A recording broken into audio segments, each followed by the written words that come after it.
베드로는 북부 투르키예 지역에 사는 흩어져 사는 나그네라 일컬어지는 그리스도인들에게 가르치고 싶은 기본적인 교리들을 주로 앞부분에서 다루었습니다.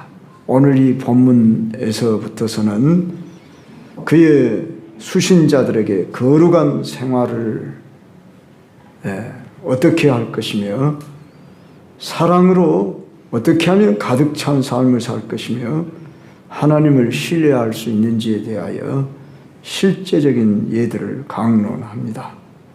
저는 주보에 기록된 대로 누구를 위하여 어떻게 살 것인가, 이런 주제 아래 말씀을 드리겠습니다.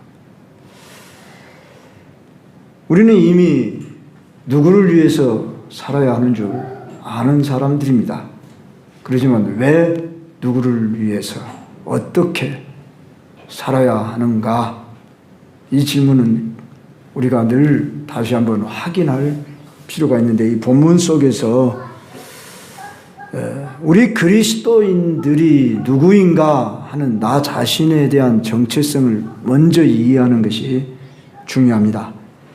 베드로는 지금까지 오늘 베드로전서 2장 11절부터 살피는데 10절까지 속에서 우리 그리스도인이란 그리스도의 보배로운 피로 구속받은 자들이다, 이렇게 표현을 했고, 또한 썩지 아니할 시 곧 하나님의 말씀으로 난 자들이라, 이런 표현을 했고, 지난 주일에 베드로전서 2장 9절에 의하면 택하신 족속이요 왕같은 제사장들이요 거룩한 나라요 그의 소유된 백성이라, 이렇게 말씀했습니다. 자, 우리는 이러한 사실 속에서 우리 자신들이 살아가는 이 세상과 우리들이 실제로 살아가야 할 영원한 나라의 삶의 차이가 무엇인가를 분별할 수 있어야 하는데, 이 세상을 가리켜 베드로는 썩고 더럽고 쇠하여져 간다는 표현을 저 영원한 나라와 대조해서 썩지 않고 더럽지 않고 쇠하지 않는 나라라고 했습니다.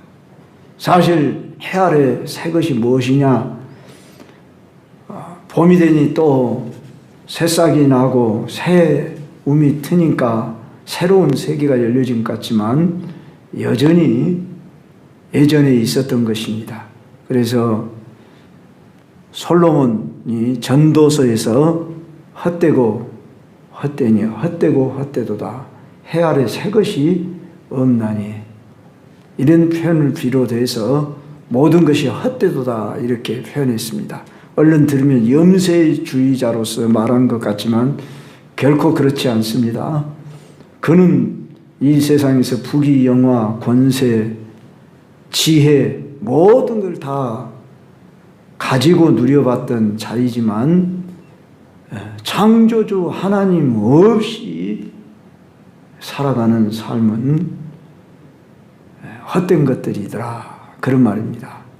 그리고 이 세상은 썩고 더러워지고 쇠하여질 수밖에 없는 것이라는 것을 우리는 분명히 압니다. 그럼에도 불구하고 우리는 이 세상에 살아가고 있는데, 이 세상에서 우리는 영원한 나라를 이미 맛보고 소유한 자들입니다. 눈에 보이지 않고 손에 잡히지 않지만 그것이 없는 것이라 이렇게 한다고 그러면은 우리의 믿음은 헛된 것이 되고 말지요. 믿음은 바라는 것들의 실상이요 보지 못한 것들의 증거라. 보는 것은 잠깐이요 보이지 않는 것은 영원함이라. 이런 말씀을 했듯이 우리는 믿음으로 보는 것입니다. 믿음으로 소유하는 것입니다. 아니 이미 보았고 소유했습니다. 그랬을 때 우리 그리스도인들은 어떤 사람이라고 오늘 본문에서도 소개하고 있냐 하면은 너희를 사랑한다고 사랑하는 자들아, 이렇게 첫 마디가 시작됩니다. 베드로가 지금 이 튀르키예 북부 지방에 사는, 흩어져 사는 나그네라고 1장 1절에서는 그렇게 표현을 했고, 베드로가 이들을 다 보지 못했을 수도 있습니다. 사실 흩어져 있기 때문에 다 얼굴도 알지 못한 사람들도 있었을 것입니다. 그런데 그리스도라는 형제 의식 속에서 그들을 사랑하는 자들아, 이렇게 부른 것입니다. 주님의 사랑을 받았기 때문에 나도 그의 사랑을 받고 함께 태어난 자들이기 때문에 우리는 교회 안에 오면 형제 자매라는 칭호를 씁니다. 그것은 하나의 우리가 그렇게 부르자고 명칭을 그렇게 꾸며 만든 것이 아니고, 우리는 한 아버지 안에서, 성령 안에서 한 주 예수 그리스도를 구주로 믿어서 그의 피로 우리가 죄사함 받고 하나님 자녀 백성 되었기 때문에 우리는 형제요 자매, 한 아버지 하나님을 모시는 자들이기 때문에, 우리 형제 자매이기 때문에 마땅히 서로 사랑하는 것이 당연하다.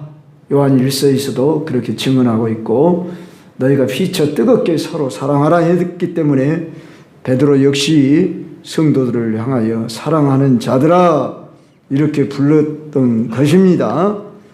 그들은 예수님의 참 제자들이었기 때문에 그들을 1장 8절에서는 예수를 너희가 보지 못하였으나 사랑하는도다, 이제도 보지 못하나 믿고 말할 수 없는 영광스러운 즐거움으로 기뻐하는 자들이라 했습니다. 그래서 우리는 믿는다는 이 한 가지만으로도 사랑할 이유가 있고 사랑받아야 할 사람들입니다. 베드로는 또 그의 수신자들을 가리켜서 오늘 12절에 너희가 이방인 중에서 행실을 선하게 가져 했을 때, 이방인이란 원래 그 나라의 백성이 아니고 시민권도 없고 그 나라의 권리를 요구할 수 없는 사람들이고 언제든지 추방하면 떠날 수밖에 없는 자들을 이방인이라고 말하는데, 바로 성도들은 저 세상 사람들을 볼 때에 이방인이지만 자신들이 세상에서 자신을 보면 또한 이방인입니다. 무슨 말씀이냐면은 신자들, 우리 믿는 그리스도인들은 이 세상에서 이방인들이라, 그런 말입니다. 믿음의 조상 아브라함, 이삭, 야곱은 이 땅에 거하면서 이방인처럼 외국인과 나그네로라 불리우는 것을 부끄러워하지 아니하고 하늘에 있는 본향을 향하여 가는 사람들이었다. 그렇게 히브리서에서 증언하고 있습니다. 우리는 이 땅에서 사람들이 우리를 볼 때, 이방인 취급할 때에 우리 두려워할 필요가 없습니다. 때로는 우리가 따돌림을 당할 수도 있을 겁니다. 세상과 어울려 살지 못한다고 여러분 그걸로 마음이 약해지거나 상할 필요가 없다, 그런 말이에요. 당연하다. 그렇다고 일부러 우리가 세상 사람들과 거리두기를 하자는 말이 아닙니다. 우리는 항상 잊지 말아야 할 것, 너희는 이 세상의 소금이요 이 세상의 빛이라 그랬어요. 우리는 이 세상 사람들에게 속한 자들이 아니지만 이 세상 사람들에게 영향력을 미칠 그런 위치에 있는 사람이 되어야 한다는 것입니다. 소금 없이 빛 없이 살 수 없지요. 어찌 말하면 세상이 우리를 그렇게 보진 않을지 몰라도 우리를 통해서 나타나신 예수님의 빗대고 소금된 것을 알지 못하면 저들은 흑암 가운데 있고 부패한 맛을 잃어버린 세상 가운데 살아가고 있는 자들입니다. 자, 이런 까닭에 우리가 이방인 취급을 받을 수도 있는데, 따라서 11절 12절 보면은 11절에 거류민과 나그네 같은 너희를 권한다. 거류민이란 그냥 지나가는 행인이다 그 말이에요. 우리 그리스도인들이 이 땅에서 우리는 나그네 행인과 같이 그렇게 세상 사람들이 우리를 보든지 안 보든지 우리 자신들이 그렇게 내 자신을 볼 줄 알아야 한다 그 말입니다. 세상이 살만한 곳이야, 재밌는 곳이야, 꿈을 이룰 수 있는 곳이야, 이 세상에서 얼마나 내가 재밌게 내 의미와 목적을 두고 이루어 볼 것인가.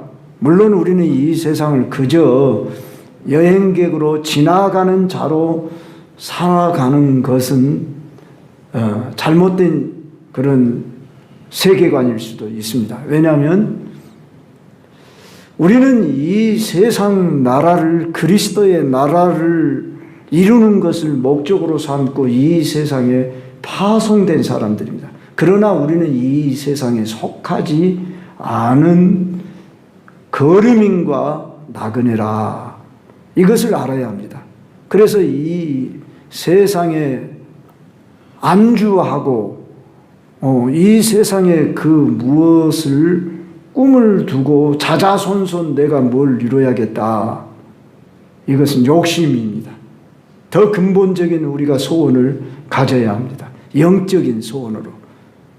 이런 차원에서 우리는 어떻게 살며 누구를 위하여 살 것인가, 이러한 질문을 하지 않을 수가 없고, 이후에 이런 말씀을 계속하고 있는데,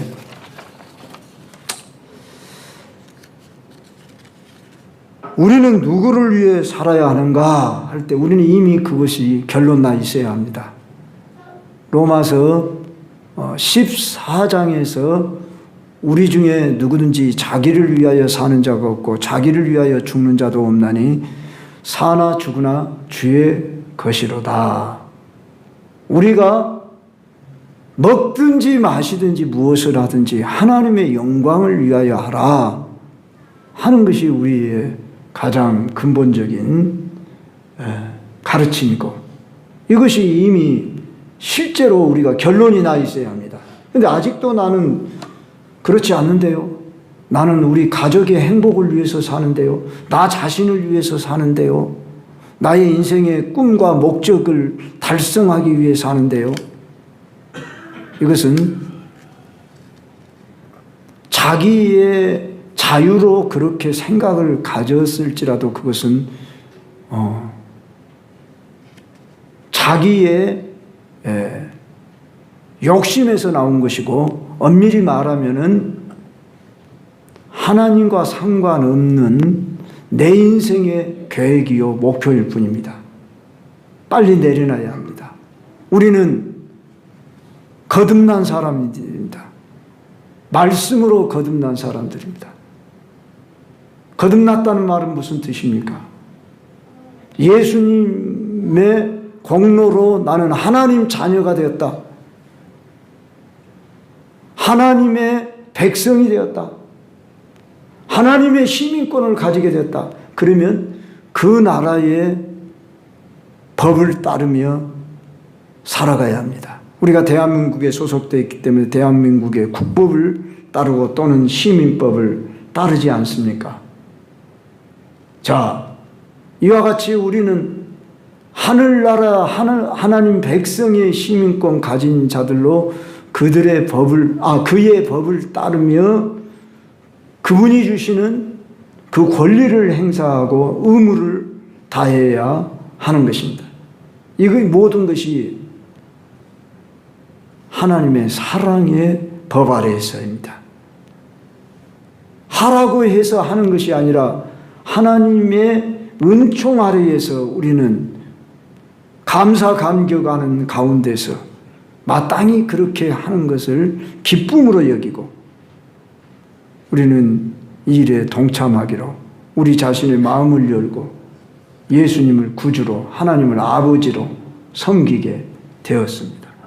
그러므로 우리는 누구를 위해 살아야 합니까? 무르나마나 오늘 본문에서도 말하지만은 주를 위하여라고 했듯이 또는 하나님께 영광을 돌리게 하려 함이라 했듯이 우리는 나 자신을 위해 살지 않기로 내 자신을 내려놔야 합니다. 그러나 우리는 얼마나 자아를 추구하고 자아 만족하고자 하는 이 욕구가 늘 충동질하는지요. 항상 나 자신을 먼저 생각하죠. 우리가 몸이 아파보면 압니다. 만사가 싫어집니다. 내 자신이 먼저 생각되어지고 그럴 때에도 우리는 주님을 생각하며 주여 도와주소서. 나를 위해 주님이 대신 채찍에 맞으시고 나를 낫게 하시려고 주님 고난받으셨으니 이 땅에 사는 날 동안 건강 주옵소서. 그리고 주님이 이제 주시는 은혜 아래에서 살아야 하는데 우리가 때로는 연약하고 힘들 때일지라도 주님의 십자가 고난을 묵상하면서 인내하면서 그렇게 우리가 이런 모든 사실 속에서 우리 자신들을 점검하며 나를 위해 사는 자가 아니라 주님을 위하여 나는 사는 자로 우리 예수님 믿는다는 게 뭔 줄 아십니까?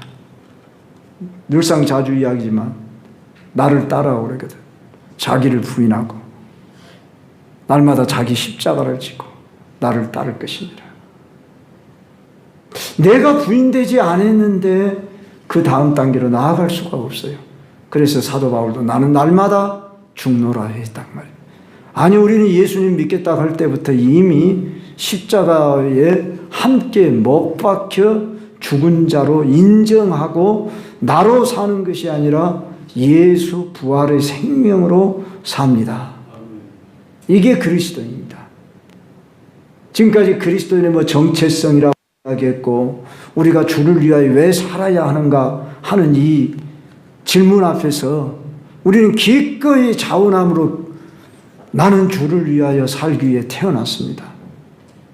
이렇게 여러분이 고백이 나와야 합니다. 그런데 혹시 거기에서 주저한다든지 그러면 아직도 나는 주님을 정말로 내가 전심으로 영접했는가? 주님을 영접하는데 우리가 반만 영접한다든지 99% 영접할 수 있습니까? 100%로 영접해야 합니다. 그럴 때 나는 주를 위해 주의 영광을 위해 사는 것이 나의 기쁨입니다. 행복입니다. 이렇게 결론이 나야 합니다. 그렇다면 우리는 어떻게 살 것인가 하는 것이 오늘 본문 이후로 우리가 알 수 있는데 이 말씀을 받는 즉 편지를 받는 성도들은 당시에 비방을 받았습니다. 자 여기 12절 보니까 너희가 이방인 중에서 행실을 선하게 가져 너희를 악행한다고 비방하는 자들로 하여금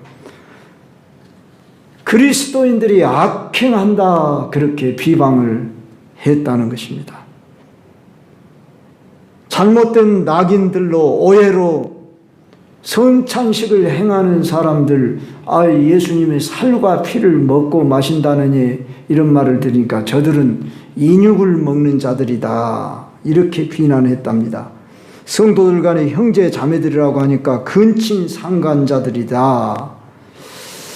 우리 어렸을 때에 교회당을 가르쳐 세상 사람들이 연회당이라고 한다고 말 들어봤지요. 그래서 초대 우리 한국 교회는 가운데로 이렇게 천을 막아놓기도 하고 기역자 교회가 있었습니다.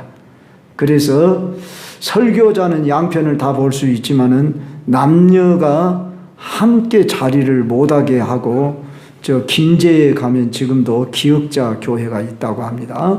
뭐 니은자로도 볼 수 있고 기역자로도 볼 수 있는 그렇게.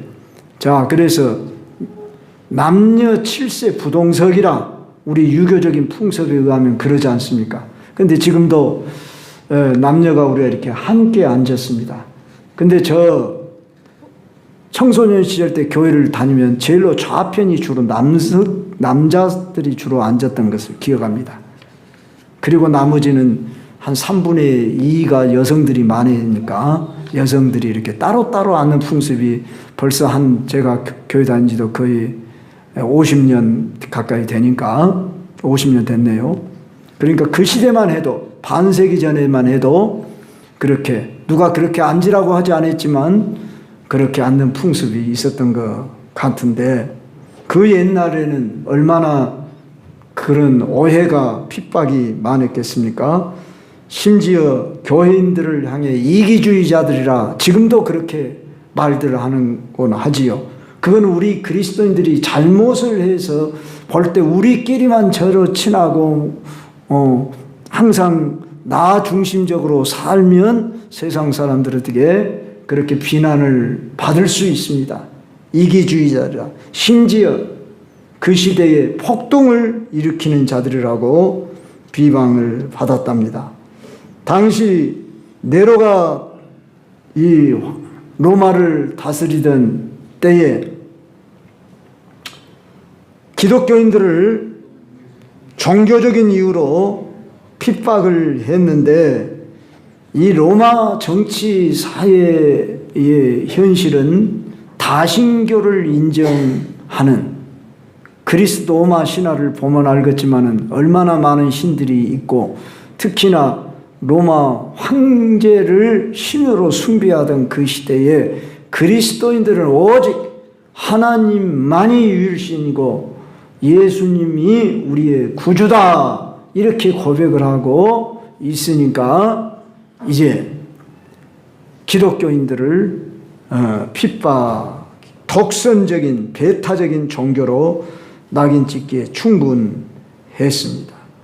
바로 이러한 환경 속에 있는 그리스도인들을 향해서 너희가 행실을 선하게 가져 너희를 악행한다고 비방하는 자들로 하여금 너희 선한 일을 보고 그랬습니다.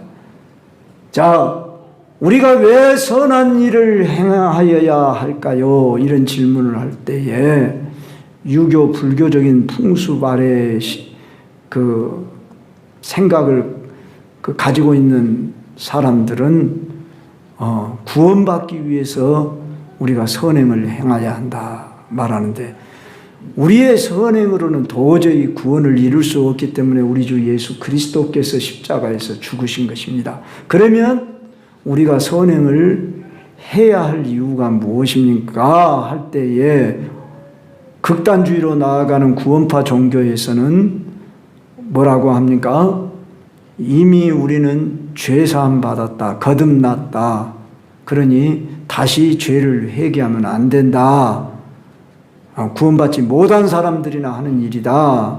그렇게 말하고 이제 또한 구원의 근거로만 선행을 말하는데 우리가 선행을 해야 하는 이유는 구원론적 차원에서 살필 것이 아니라 이제 하나님의 영광을 위하여 우리는 선행을 해야만 한다. 이렇게 베드로가 말하는 것입니다. 왜냐하면 주변의 사람들이 그리스도인들을 뭐 했다고 했어요? 악행하는 자들이라고 비난했다 그 말입니다. 그러니까 너희들의 선한 행실을 통해서 하나님 앞에 영광을 돌리게 하라. 마태복음 5장 16절에도 보면은 너희 빛을 사람 앞에 비치게 하여 너희 착한 행실을 보고 너희 하늘에 계신 아버지께 영광을 돌리게 하라고 했듯이 오늘 우리가 선행을 해야 하는 이유는 우리가 구원을 뭐 얻느냐 못 얻느냐 하는 그런 조건으로가 아니라 우리가 선행을 행해야 하는 것은 하나님의 영광을 돌리기 위해서 빛을 드러내기 위해서 이 세상 사람들이 오늘 그리스도인들을 볼 때 역시 다르다. 예수 믿는 사람들은 이렇게 볼 수 있도록 이 세상에서 사람들이 볼 때에 오늘 그리스도인들을 자기들만 또 못하다고 보고 비웃고 비방하는 경우들이 허다하지 않습니까? 따라서 우리는 이러한 오늘 잘못된 인식을 제거하기 위해서도 막기 위해서도 내가 속한 이곳에서 빛을 드러내는 무엇이 착한 행실일까? 여러분들이 고민해 봐야 됩니다. 꼭 우리가 구제를 말하는 것이 아닙니다. 지금 이들은 구제 얼마나 어떻게 보면 쫓기는 삶이기 때문에 그들이 더 가진 자이기 때문에 지금 착한 행실을 구제 쪽으로 지금 이야기하는 것이 아닙니다. 무엇으로 착한 행실을 해야 할까? 오늘 21세기를 살아가는 저와 여러분에게 있어서 착한 행실 무엇이 한다고 생각합니까? 저들이 오늘 우리를 향해 볼 때 무엇을 요구한가? 그걸 우리가 늘 생각해 봐야 할 것입니까? 그럴 때 그들과 일단 소통이 되어야 한다고 보는 것입니다. 그들이 지금 요구하는 바가 뭐냐? 양심에서 호소하고 있는 것이 뭐냐? 그리스도인들이 어떻게 하기를 바라느냐? 여기에 대한 우리가 많은 고민과 생각을 하며 나는 이 모임에서 내가 어떻게 하면 빛을 드러내며 저들에게 영향력을 미칠까? 물론 작은 일에 붙어서 우리가 친절하고 그들에게 다가가고 빛을 드러내는 일이 무엇인지 고민해 보면서 우리가 이것은 여러분들이 찾아야 할 문제지 이것입니다. 그리고 제가 딱 줄 수는 없지 않을까 싶습니다. 그랬을 때에 우리들은 이 교회 안에서만의 삶이 전부면 안 된다는 말입니다. 영광은 누가 돌리느냐? 그러면 교회가 돌리기 전에 저 세상 사람들로 하여금 교회를 보고 영광을 돌리게 하라는 것입니다. 그 일을 하나님께 저 이방인들이 영광을 돌리도록 하라. 성도 여러분, 하나님은 이 세상 모든 만물을 지으신 창조주시고 다스리시는 분이시지 교회만 다스리는 분이 아닙니다. 교회에 물론 1차적인 관심을 갖겠죠. 그러나 저 세상에 잃어버린 자들을 주님은 더 긍휼히 여기시고 돌아오기를 바라고 이 세상 나라의 모든 권력자들을 비롯해서 정치, 사회, 교육, 문화 모든 분야에 이를 것까지 하나님이 주관하시고 간섭하시고 이걸 일명 섭리하신다 말하는 것입니다. 하나님의 주권 아래 통치해 가시는 것입니다. 그러므로 오늘 13절 이하에 이렇게 말씀합니다. 인간의 모든 제도를 주를 위하여 순종하되 혹은 위에 있는 왕이나 혹은 그가 악행하는 자를 징벌하고 선행하는 자를 포상하여 보낸 총독에게 하라. 자, 그들에게 있어 왕이나 총독은 불신자들이 분명합니다. 그러나 그들에게 순종하라고. 그런데 그들에게 순종하는 이유가 뭐냐면은 주를 위하여라는 것입니다. 주를 위하여. 이 세상 모든 통치자들을 하나님이 세우는데 악한 시대에는 악한 자들도 세울 수 있지 꼭 선한 자만 세운 것은 아닐 수 있습니다. 그럴지라도 이제 너희들이 순종해서 그들로 하여금 악행하는 자를 징벌하고 선행한 자를 포상하도록 하기 위해서 바르게 나라를 다스려갈 수 있도록 하기 위해서 너희들이 그들에게 순종을 해야지 너희들이 무슨 반란을 일으키거나 폭동을 일으키는 일을 용납하지 않겠다는 것입니다. 우리 예수님은 한 번도 반란을 일으킨 적 없고 폭동을 일으킨 적이 없습니다. 해방신학에서는 예수님이 이스라엘 나라를 독립화시키기 위해서 이 땅에 왔다. 그런데 해방신학은 이미 폐기 처분된 것입니다. 민중신학이라고 그랬어요. 70년대, 80년대 한때 도시산업 성결하게 해가지고 공장가에 아주 급진주의자들이 그 남미에서 온 그 신학 사상 아래에서 우리 한국에서 한때 그 꽃을 피웠었습니다. 특히 기장 측을 중심으로 해서. 그러나 지금 이런 해방신학은 물러갔습니다. 자, 우리 예수님은 물론 조용한 은밀한 사랑으로 섬김으로 해방을 이루시기 위해서 이 땅에 오셨지요. 예수님은 로마 정부에게 가이사에게 한 번도 대적을 하며 폭동을 일으킨 적이 없죠. 물론 예수님은 죄인들을 향해서 특히 그 유대 종교 지도자를 향해서 신랄하게 이 해치라 묻으며 독사의 자식들아 이렇게 책망을 한 적은 있을지언정 그리고 세리와 죄인의 친구로다 이렇게 일컬음을 받을지언정 예수님은 어떤 종교적인 어떤 자신의 목적을 달성하기 위해서 나라를 전복시키기 위해서 이렇게 폭동을 일으킨 적이 없습니다.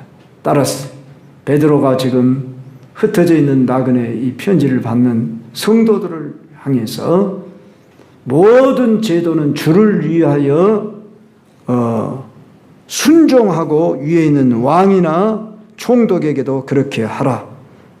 너희는 자유가 있으나 그 자유로 악을 가린 데 쓰지 말라.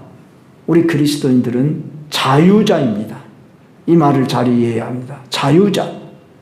우리는 이 세상에 썩어질 것에 종로로 하는 사람들, 죄의 종으로 끌려다니는 사람들과 다른 나는 자유자다. 자, 자유자란 무엇입니까? 내가 판단하고 내가 결정할 수 있는 권리를 행사할 수 있는 사람을 가리켜 자유자라고 말합니다. 그러니까 우리는 이 세상에 매이지 아니하고 세상에 끌려다니는 사람들이 아니라 이 세상이 무엇인지 이해하고 해석하고 우리는 이 세상과 짜가지 않는 자유자가 되지만은 우리는 이 자유로 악을 가리는 데 쓰지 말고 그랬어요. 세상 사람들은 자연스럽게 악에 노출되어 있고 악에 끌려다니는 우리도 이 세상에 속하였던 사람들이었고 물론 우리가 이 세상에 살아가는 사람입니다. 그러지만 우리는 나는 이 세상에 속하지 않은 사람이고 나는 자유자다. 그 자유자라는 말 속에는 우리가 내 마음대로 한다는 게 아니라 질서 가운데 한다 그런 말입니다. 하나님이 내어준 이 질서 아래 그 법 아래서 그 법은 사랑의 법입니다. 우리는 이 땅에서 질서 있게 이 세상을 아름답게 복되게 구원의 길로 생명의 길로 인도해야 할 그런 책무를 띠고 온 자다. 그런 자유인으로서 우리는 하나님의 종과 같이 하라 이렇게 말씀하고 있다는 거예요. 그럼 여기서 하나님의 종은 종 중의 종은 우리 주 예수 그리스도입니다. 물론 예수님은 하나님의 아들이시면서도 그분은 고난의 종으로 이 세상에 오시기를 자처하셔서 이사야 53장에서 고난의 종이신 예수 그리스도의 모습을 노래했습니다. 그래서 예수는 섬기는 자로 이 땅에 오셨죠. 나는 섬김을 받으러 온 것이 아니라 섬기고 많은 사람의 대속물로 주러 왔노라 했습니다. 그와 같이 종의 그 삶을 철저히 사셨던 우리 예수님 뒤를 따라 우리도 이 땅에서 자원하는 종으로 살아가리라. 자유자이지만 하나님의 종과 같이 우리가 그렇게 이 땅에서 살아가리라. 이러한 여러분의 정체성, 역할을 가져야 한다. 그런 말입니다. 그런 차원에서 무엇 사람을 공경하며 형제를 사랑하며 하나님을 두려워하며 왕을 존대하라 하는 이런 말씀이 우리는 우리의 신분 정체성을 바로 알면 내가 왜 저 사람을 존대해야 되고 왜 누구를 사랑해야 되고 왜 누구를 높여야 하는가, 여기에 있어서 우리는 자유자로서 내가 할 수도 있고 안 할 수도 있지만 기쁨으로 섬기는 자로 우리는 모든 것을 누구를 위해서 따라서 합시다. 주를 위하여. 주를 위하여. 우리의 주가 누굽니까? 우리의 주인 예수, 우리의 왕. 너희가 먹든지 마시든지 무엇을 하든지 하나님의 영광을 위하여 하라. 이 말씀대로 우리는 우리 자신을 위하여 이제는 살지 않기로, 우리는 사나 죽으나 주의 것이로다. 우리는 먹든지 마시든지 무엇을 하든지 하나님께 영광. 할렐루야. 우리 이렇게 이미 결정난 사람들이죠. 할렐루야. 확신을 가지시고 여러분들이 나를 기쁘게 하지 않겠다. 이제 가족 안에서도 남편 된 위치에서 내 아내를 기쁘게 하겠다. 아내는 내 남편을 기쁘게 하겠다. 내 자식을 기쁘게 하겠다. 내 부모를 기쁘게 하겠다. 물론 쉬운 얘기가 아니지만 나를 부인하면 가능합니다. 나는 섬기는 자로 있다. 누구를 위해서 그러냐? 주를 위하여 그런다 그 말입니다. 그런데 이런 결론이 안 나면 우리는 기쁨이 솟지 않아요. 우리 정체성을 바로 가지시고 이제 이미 결론이 난 줄 압니다. 다시 한번 확인하는 의미에서 누구를 위해서 나는 살 것이냐? 세상은 다 나를 위해서 살아야 한다고, 너밖에 없다고, 너 자신을 사랑하라고 그렇게 말하죠. 이미 우리는 사랑받은 자들이에요. 내가 나 자신을 사랑하지 않아도 주님이 나보다 더 사랑해요. 책임져 줘버리시죠. 믿어져야 돼요. 맡겨버려야 돼요. 주님이 나를 사랑하니 물론 나도 사랑해야겠죠. 깨끗하게 내가 나를 사랑하는 이유도 주를 위해서 나를 사랑해야 돼요. 이런 바른 철학 사상이 있어야 돼요. 나를 위해서 나를 사랑하는 게 아니라 주를 위해서 나를 사랑한다. 왜? 내 몸이 성전이기 때문에. 너희가 하나님의 성전인 것과 하나님의 성령이 너희 안에 거하시는 것을 알지 못하느냐. 내 몸을 깨끗이 하고 관리하고 건강히 관리해야 하는 이유는 주를 위해서. 먹든지 마시든지 무엇을 하든지 하나님을 위하여. 할렐루야. 그래서 무사람을 공경하고 형제를 사랑하고 하나님을 두려워하고 왕을 존대히 여겨라 하는 이런 말씀이 타당한 것입니다. 오늘 이 말씀으로 여러분이 힘을 얻으시고 주와 함께 평강과 기쁨을 누리시길 주의 이름으로 축원합니다.